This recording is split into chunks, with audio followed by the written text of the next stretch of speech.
You ready? I feel like I have an army behind me here.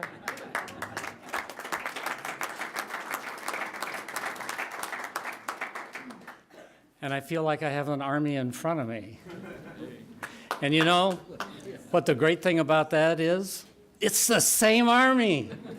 We're all together on this. I'm delighted to have you here today. Thank each and every one of you for coming.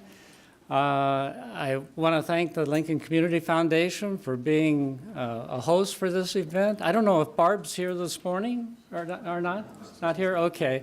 I did want to thank Barb Bartle in a deeply personal sort of way for, not for the room, but for all the work she's done with the children and the youth of Lincoln, not only in her current position, but in her prior position. And she's been a part of the Community Learning Center movement, I think, from the beginning. So thank you, Barb, for all your work. The only group that's not here right now, I think, are the students who are, in fact, where they should be this morning, busy in class, right? And although they may not be physically present, you know, every one of us can picture a child, maybe our own child, a nephew, a niece, a grandchild maybe, and you know that these people are the most precious things in our lives, and they, in fact, are the reason that we're all here today. Keeping our kids safe and helping them be successful in school and then on into their lives. Keeping them in that condition is the foundation of a strong society and a strong community. And it's a job shared by city government, by the school system, and by all of the community together to act in a way that promotes the interests of those who come after us and who will further build our society. Recently, students themselves here in Lincoln and across the nation have shown tremendous leadership on the school safety issue, and it's time that we all stepped up also. I'm joined by LPS Superintendent Steve Joel today. Steve, thank you for being with us. Thank you for the long and many pleasant and fruitful conversations we've had on this and other issues over the last few years. And I'm joined by some of the very many other people who have been intensely working on the issues of school safety and student achievement for some time now. Lincoln gets things done when we work together, and Dr. Joel and I appreciate the many, many people from across the community who have come together on many things before and now again on this, which I think in terms of the effect on later generations will be one of the most memorable things done in this community in the last 10 years. So, moving Lincoln forward on student safety and success, that's the purpose between the Safe and Successful Kids Community Coalition.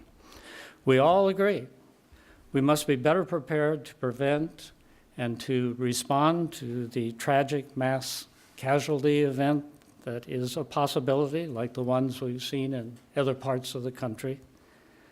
But in addition, our coalition believes that this community is best served by a comprehensive approach that not only focuses on those fortunately rare potential tragedies, but also on the everyday challenges that our students continue to face day in and day out.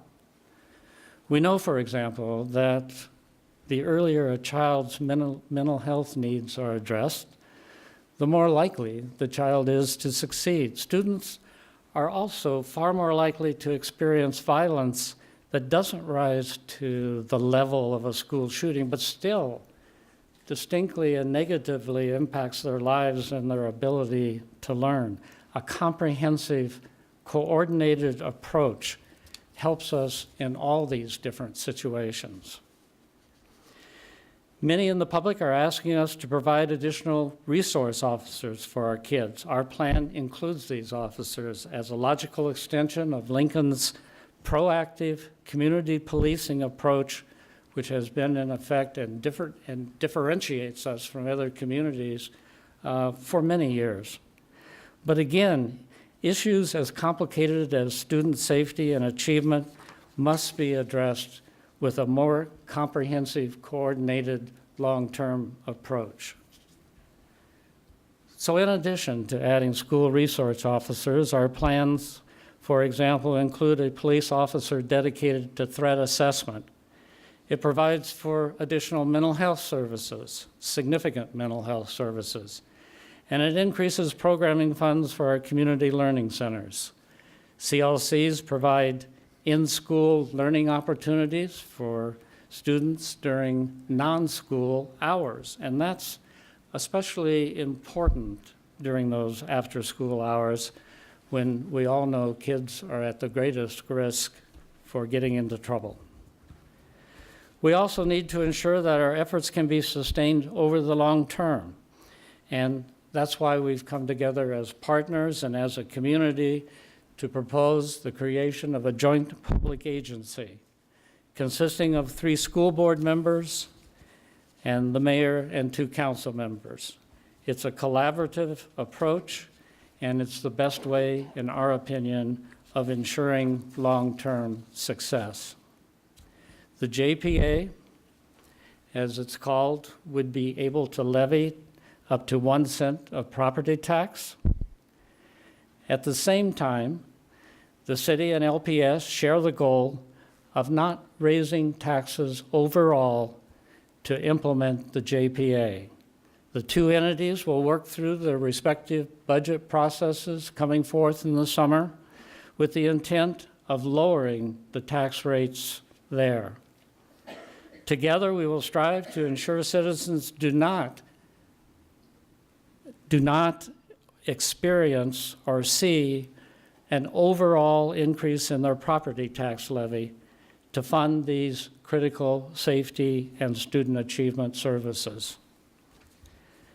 The JPA's mission will be safety and the success of our kids, and we believe these issues are important enough for the singular and pointed interest and attention that a JPA brings to the topic. A JPA allows us to have a more coordinated and focused approach.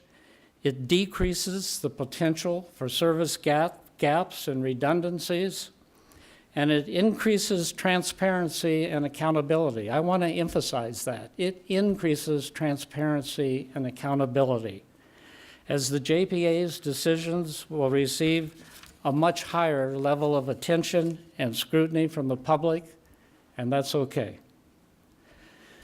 JPAs have been a very useful tool for successful intergovernmental cooperation right here in Lincoln. The JPAs for our corrections system and for the West Haymarket and Pinnacle Bank Arena have proven to be very effective models for managing the issues that extend across agency jurisdictions. The creation of a JPA must be approved by both the City Council and the school board, and we anticipate submitting the legal documents to both bodies towards the end of this month.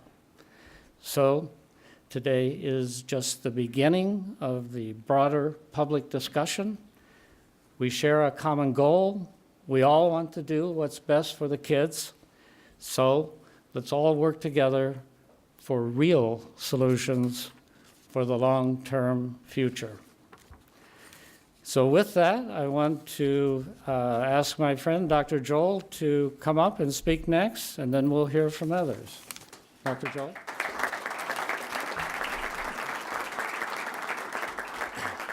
Well, good morning, everyone, and welcome to this occasion that represents, for me anyway, the culmination of about 8 years' worth of work trying to work with and working very effectively with not only the mayor, but many of you that are in the room, to preserve and strengthen a tremendous gift we get in the Lincoln community, and that's our community learning centers. And I didn't know much about community learning centers when I arrived. I quickly learned that a great deal of our success rests with what we're able to do for some of our most vulnerable children in terms of providing an environment that's safe and nurturing, has an academic orientation, and a mentoring component to it, in addition to providing access to community services so that families can weather and negotiate and navigate the stiff challenges that they face every day.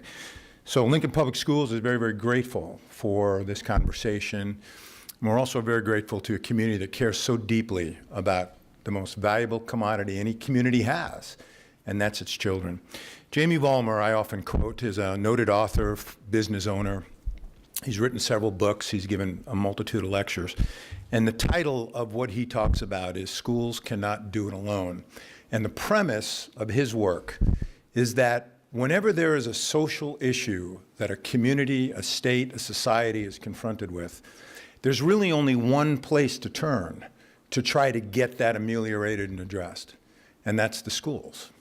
Because we have the future of our community and our state and our country in our midst.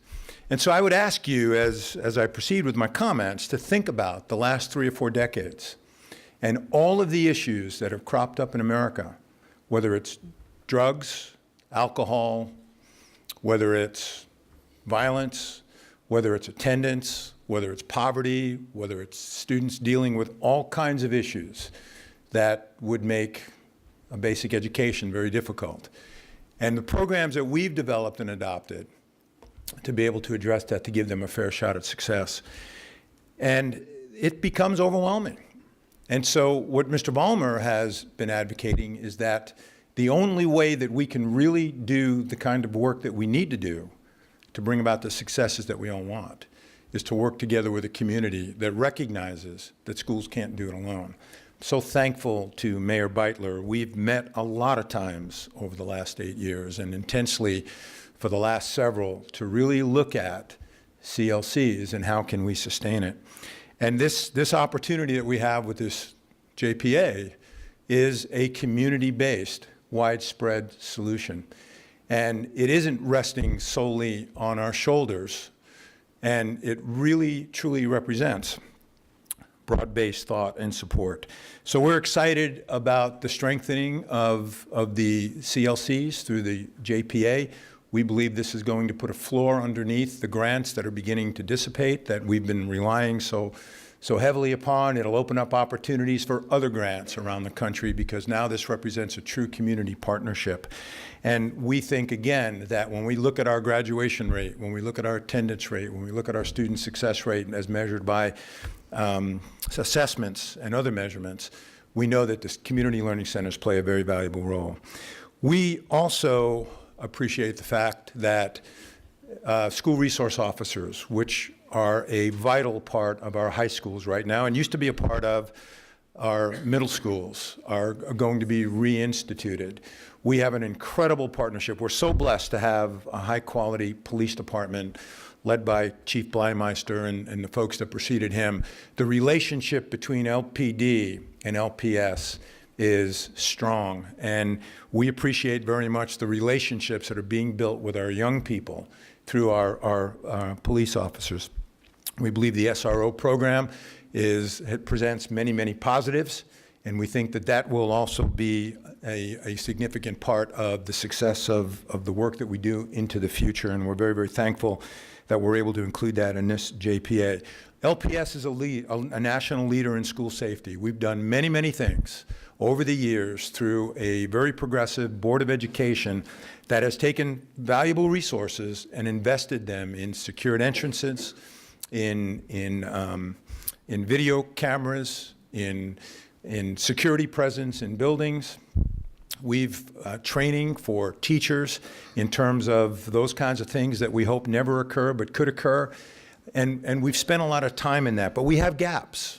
We have gaps in our security, and we know that we have quite a bit of work to do there. But getting SROs into our middle school through a JPA is something that we're looking forward to. And then I would just close by saying that the issue that is difficult to talk about, but is ever present in our community, and it's centered on so much of what we wish didn't occur regarding violence, and that's the mental health of many, many individuals. And most of you in this room are dealing with mental health on the front lines. If you were to ask our teachers, as I have many times, what's the single biggest issue that we're confronting in our classrooms? It's mental health. It's mental health of children. Our poverty rates are growing. You know, we're a district that's growing extremely quickly. We have 850 more students last year. We're expecting a similar amount this next year. And with that come increasing numbers of children that need us, and they need us in a big way. And this JPA addresses mental health and threat assessment. And we just think that when we look at this entire package that we've been working on for a long, long time to create a solution, we think that we've been able to put together those components that address safe and secure schools, that address mental health and threat assessment and strengthening the safety and security work that we're currently doing, and then give us the opportunity to strengthen and hopefully increase and expand before and after school programs that are making a difference in lives of children that, quite frankly, if they didn't have that extra hour or two a day, would be in environments that are lending themselves to increased challenges and increased bad decisions. So thank you very much, Mayor. Thank you very much to everybody in the room, and appreciate the opportunity on behalf of 42,000 children and 8,000 staff to say thank you very much to the community of Lincoln.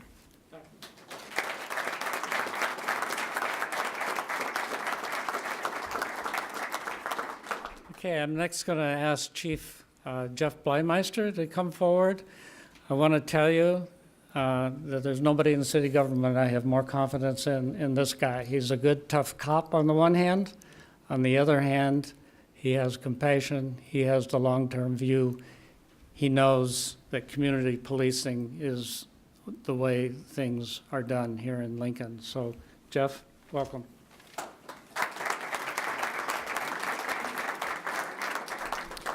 Mayor, thank you for the kind words. And in behalf of the women and men of the Lincoln Police Department and the City of Lincoln, I just want to talk briefly about our role. So increasing the number of school resource officers is just one component of this multifaceted approach to improving the overall safety in our schools. The SROs are going to be responsible for standard police services, things that we think about every day when we have this vision of what law enforcement does in our communities. But more importantly, their presence at the middle schools is a component of community policing that will afford the officers an opportunity to have daily dialogue with not only the kids, but their parents and their faculty. These positive, non-enforcement related interactions will build relationships, and we believe that will promote trust in advance of tragedy occurring. Early recognition, involvement with the students who are demonstrating risky behaviors can prevent a deeper immersion into the criminal justice system. And really, that's what we're about. We're about preventing crime from occurring. They're also going to be an opportunity to be just another positive influence in the lives of the kids. During preparation for this, I had the opportunity for the first time to really sit down and listen to John Neal, who works for Dr. Joel. And I heard him talk about how different students, different people gravitate towards different members of our population, whether it's a custodian at a school, whether it's a teacher, an administrator, a friend, and sometimes it can be a law enforcement officer too. And then the second component, as far as it relates to the Lincoln Police Department, is an officer dedicated to threat assessment. And what this is going to do is build upon a strong foundation that has occurred for multiple years, both at the Lincoln Public Schools and at the Lincoln Police Department. And two of the people that are responsible for building that foundation are here with us today, and that's Joe Wright and John Sundemeyer. They're over here. They're former Lincoln Police captains and now work for Dr. Joel. And what does a threat assessment officer do in coordination with LPS, in coordination with all of our other partners? They take concerning statements, actions, behaviors that they're learning about, and they are coordinating a response that isn't always going to be some type of criminal justice investigation. Most often, it's going to be working with them to provide them services, show them that there is a pathway other than to violence. And so that brings me to all of you. No matter what Dr. Joel, Mayor Beitler, or the rest of everybody else here today is going to talk about, the most important impact can be made by all of you who know your kids, know what they're doing, and you're trusting them, you're building relationships with them, but when concerning things come forward, you're sharing it with all of us, and that's where the true impact can be. So I appreciate the opportunity on behalf of our agency to be here today.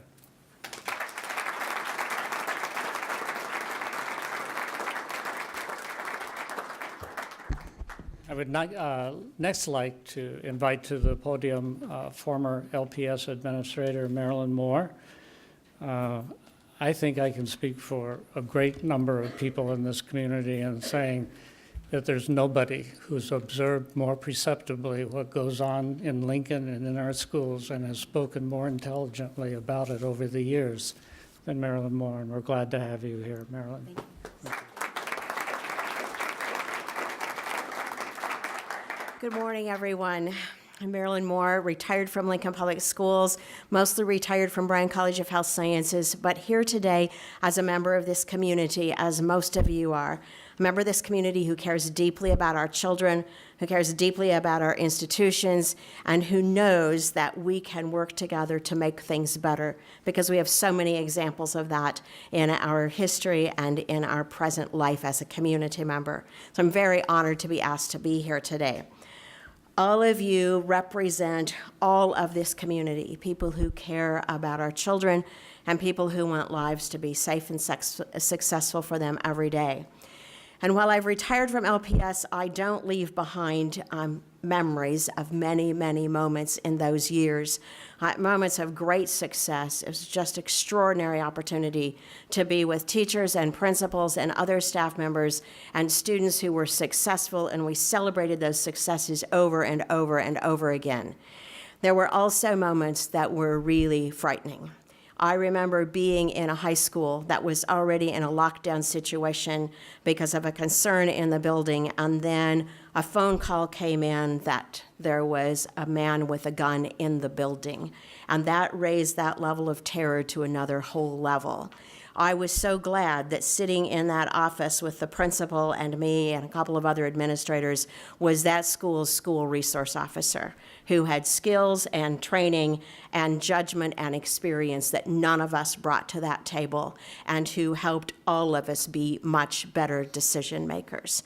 I want that same asset, that same experience, that same resource available for our middle schools. And at one time, we had middle school resource officers, and then a series of federal grant decreases and a very, very difficult budget time in this community, in both the school district and the city, led to the elimination of that program because there simply was not a way to staff it effectively. And middle school principals were worried about, and they grieved the loss of that resource, because that police officer, as Chief Bleimeister says, does so much in addition to the normal policing functions. That's the person that helps young people understand that police officers are there to serve the community. That's the person who develops relationships with children, who hears things, who learns things, who helps school administrators and teachers and parents put things together, and can do so much to divert, to prevent, and to maintain safety before it ever gets to an unsafe situation. I remember dealing at different times after there were school incidents, unsafe incidents around the country. There would always be an uptick in false alarms, almost always false alarms, messages scrawled on bathroom walls, phone calls, email messages, a note slipped under a door, but still it's a threat. And you have to take a threat seriously. You have to do something with that threat. The additional expertise of a threat assessment specialist will be so helpful in responding to those incidents as they happen. I remember talking with parents who were were struggling to figure out the best and safest way to assure that their children were in safe, structured, supervised, and fun settings after school. That time between 3 o'clock and 5 o'clock, those are tough hours for parents. They're tough hours for students. CLCs fit the mold of what is needed for many students at that time, and assured stable funding for that means that that's a constant resource that supports children and families and ultimately supports this community also. A study that we did a number of years ago about children who had dropped out of school showed that mental health in either the student or the student's family was a contributing issue to a significant number of those students. Every time we can increase mental health services, it's good for kids, it's good for families, and it's good for this community. And all of those are things, they are factors in a community that are bigger than any single institution. It's really clear schools have the responsibility to teach kids to read. We don't expect other people to do that. It's really clear the city has the responsibility to repair potholes. I don't expect the school district to do that, and I'm really glad as a private citizen it's not my job to do that. But these things, safety, after school time, services for persons with mental illness, those are needs in a community that cross more than one governmental agency. And one of the hallmarks of this community is that people are willing to step across governmental agency lines and figure out, how do you get people together, public and private, profit and nonprofit? How do you bring them together to make this community work better? And this is one more example of that. In my retirement life, I've joined the boards of several community agencies, and what I am struck by over and over and over again is how it is simply a matter of course that partnerships are developed and that people are engaged with one another, and that rather than competing for scarce resources, we figure out how to collaborate and come together. And that's what this coalition, Safe and School Kids Community Coalition, does. I love all these people standing here with these grand signs that say, I care about kids, I care about their safety, I care about their success, and I'm willing to be part of the conversation that leads to a coalition that makes things better for students. So thank you all for being here. Thank you for being a part of this extraordinary community that values its children and is willing to step forward and seek new ways to provide for their safety and for their success. Thank you very much for that.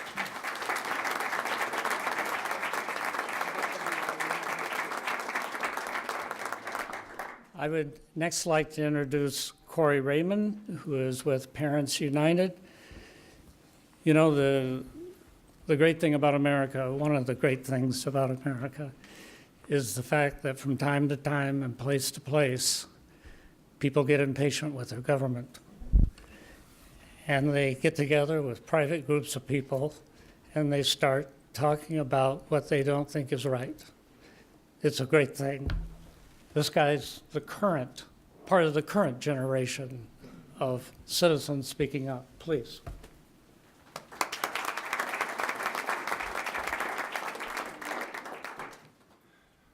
Over 5 years ago, 20 kindergartners were shot in Newtown, Connecticut. 6 weeks ago, 17 more died in Parkland, Florida. The majority of what's happened between Newtown and Parkland is hand-wringing. There's been shootings in between those two. There's been a lot of talk. We've made progress, but there hasn't been enough action for us parents. A week after Parkland, my 13-year-old came up to me and asked me, "Dad, there's kids getting shot in school. Why don't you people do something? It keeps happening and you don't do anything." And he's right. Maybe around the fringes we do enough to feel good about ourselves. We kind of think, well, it's not going to happen here. But we're not doing enough. There's kids getting shot in school. And my kids go to school, my friends' kids go to school. And that is our number one priority. The number one priority in my life and those parents' lives back there is the safety of our children. Nothing else matters. If we lose everything in our life, the one thing we're going to go back to is how do we protect our children? While I can take comfort in the fact that the odds are small that it's going to happen here, And if it does happen here, it'll probably happen in some other school. And if it does happen in my son's school, it probably won't happen in his classroom. But you know what? That's what the parents in Newtown thought. That's what the parents in Parkland thought. That's what the parents in Virginia Tech thought. And until we shake ourselves and say, it might happen here, it's going to happen here, we go in this malaise and just hope and think everything's going to be okay. And we have to shift that attitude. And I think there has been a shift in attitude in Lincoln over the past 5 weeks. Parents United formed because after that conversation with my son, I sat down on my computer one night with the glory of Facebook as the arguments about gun debates was going on. And I said, I'm done with this. I'm done dropping off my son at school and telling him, my 6-year-old, and saying, have a good day, learn a lot, and if you hear gunfire, if you hear any booms, I need you to run away from that, son. I'm not going to do that anymore. I am not going to tell my son to avoid gunfire, my 6-year-old to avoid gunfire. That's not who this, we're the greatest country in the world. We're the most powerful country in the world. And we're telling our 6-year-olds how to avoid gunfire in school. That is not us. And us parents are we are the ones that get to decide this. This momentum that we have, if we want more, we just have to keep going. If we want 6 resource officers, if we want 12, all we have to do is keep going. Look how far we've come, and we're going to keep going. Because do you know what? My son is a kindergartner, and I'm going to keep showing up until the day I take him to school or he leaves for school, until the day I don't have to say, son, if you hear gunshots, run away from the gunshots. Until that day happens, I'm going to wake up and think, how can we do better? I am very grateful to the Lincoln Public Schools. I love the public schools. I've given them a lot of heck the last 5 weeks. And I appreciate they listened. Dr. Joel listened to me curse a few times, and he still kept listening. I appreciate that. I'm grateful to the mayor. This has been great. You stepped up. I listened to you on the Jack Mitchell show when you announced that you were running for re-election, and you spent 5 minutes on school security. And us parents were a pragmatic group. School resource officers came up as one of our initial asks, and we were concerned about the money, and we wanted to be pragmatic. And I heard you speak that morning, and you brought up school resource officers. And I started emailing, I started texting, and I said, we're going after school resource officers. I heard the mayor said he's open to that idea. And that's when we started banging the drum for school resource officers, and I appreciate that. I'm appreciative to Jeff Blymeister. We have a great police chief. I've said this before, I'm a defense attorney, so it pains me to give compliments to police chiefs. But you guys did good in picking Chief Blymeister. He always talks to us, and he's been a great resource. I watched the news, was it last night or the night before, and the police were having lunch at that elementary school. If anyone doubts the power of community policing, watch that news video. Those kids thought those police officers were the neatest thing. My son thinks police officers are the neatest thing, which again, as a defense attorney, hurts me, but that's okay. Now, I want him to respect police. I joke about that, and I tell him to respect police. We cannot have a generation of kids who see police as the enemy, and that's where it seems to be going. We cannot have that, and resource officers is a great way to avoid that. If you talk to adults around Lincoln, Joe Fulmer was one of the initial people that talked about resource officers. And the reason he did that is I suspect if you ask people my age who the most famous police officer in Lincoln is, it would be John Ways. The reason it would be John Ways is he was a resource officer in the 70s, 80s, and 90s. And he impacted so many children. I heard so many stories about John Ways. That this family had broken up and they had to go talk to Officer Ways because he knew what was going on. I met with Officer Ways, we had coffee. He talked to me about going to different schools, taking the kids to Camp Kataki, making sure this child had a coat when the home was broken up. And he just made this lasting impact. So when people say resource officers are just a security guard, you need to ask your friends that have been around Lincoln High School, because these officers may have a lasting impact on our children's lives. They're also a deterrent. Some may disagree with that, but there's a group of parents back there that don't think so.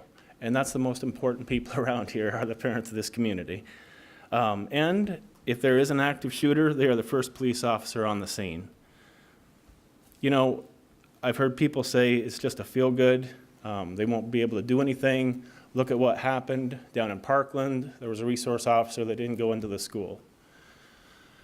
I have no doubt that the fine people of the Lincoln Police Department will run into a burning building, run into an active shooter school to save my son. I have zero doubt about that, and that's based upon 20 years of dealing with them, cross-examining at them, yelling at them, getting along with them. We should feel very confident in our police force. When 9/11 happened, I had court that afternoon, and I went down to the courthouse, and there was 3 officers standing in front of the building, just standing there, and they had their sidearms. Not that they were going to do anything if a plane flew into the courthouse, but it made us feel good. And even if it makes us feel good, so be it. We deserve that every now and then. I've noticed, I'll wrap it up here, I've noticed 3 different senators have proposed interim studies. Kate Bowles, Roy Baker, Patty Pansing Brooks, looking into school resource officers, bullying, school violence, and different aspects of that. I ask that we support those and we look into those and figure out what the best practices are going forward.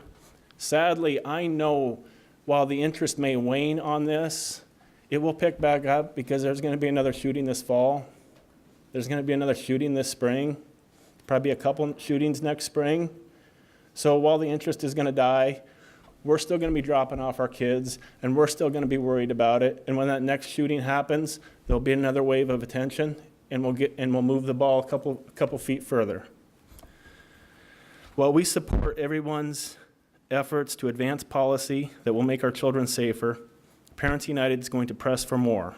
We're going to look at how effective the resource officers are doing, and if they're doing well, we're going to ask for more. I look forward to meeting with the mayor's office and getting more details about his plan with our group. And if there's certain things that we don't like about it, we will be sure to tell you, Mayor. But again, I do. Tomorrow I'm going to drop off my son to school.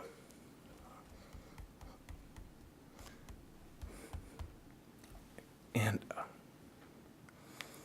I'm going to tell him, if you hear gunshots, you need to run the other way. And that's why I'm going to keep fighting. Thank you.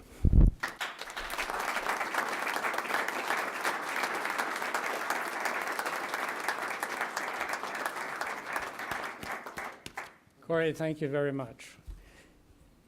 Intense scrutiny, nothing but good could come from that. We welcome it. School board member Connie Duncan, and then City Council member Larian Gaylord Baird. We've asked them to say a few words. Both of these persons are tremendously effective for the community and the roles that they play. And I'll leave it at that and invite Connie forward.